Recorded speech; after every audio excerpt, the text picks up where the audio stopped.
మేరకు నిరుద్యోగ యువతకు రాష్ట్ర ప్రభుత్వం ఏదైతే హామీలు ఇచ్చిందో ఆ హామీలను అమలు పరచాలని రాష్ట్ర వ్యాప్తంగా భారతీయ జనతా యువ మోర్చా చేస్తున్నటువంటి ప్రభుత్వం మీద ఒత్తిడి తేవడానికి చేస్తున్నటువంటి ఆందోళనను అనగదొక్కాలని రాష్ట్ర ప్రభుత్వం పోలీసులను దురుముతోని రాష్ట్ర వ్యాప్తంగా ముఖ్యంగా ఈ జిల్లాలో యువమోర్చా కార్యకర్తలందరినీ కూడా అక్రమ అరెస్టులను భారతీయ జనతా పార్టీ తీవ్రంగా ఖండిస్తుంది.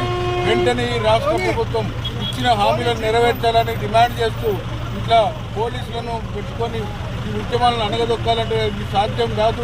ఇంకా తీవ్రంగా ఈ ఉద్యమాన్ని ఉధృతం చేస్తాం. వాళ్ళు ఇచ్చినటువంటి యువతకు ఇచ్చినటువంటి నిరుద్యోగులకు ఇచ్చినటువంటి హామీలను వెంటనే నెరవేర్చాలని డిమాండ్ చేస్తూ ఈ ఉద్యమాన్ని ఇంకా ఉధృతం చేస్తామని రాష్ట్ర వ్యాప్తంగా ఈ ఉద్యమాన్ని తీవ్రతరంగా చేసి రాష్ట్ర ప్రభుత్వాన్ని మెడలు వంచి నిరుద్యోగ సమస్యలను పరిష్కారం కోసం కృషి చేస్తామని ఈ సందర్భంగా హెచ్చరిస్తున్నారు.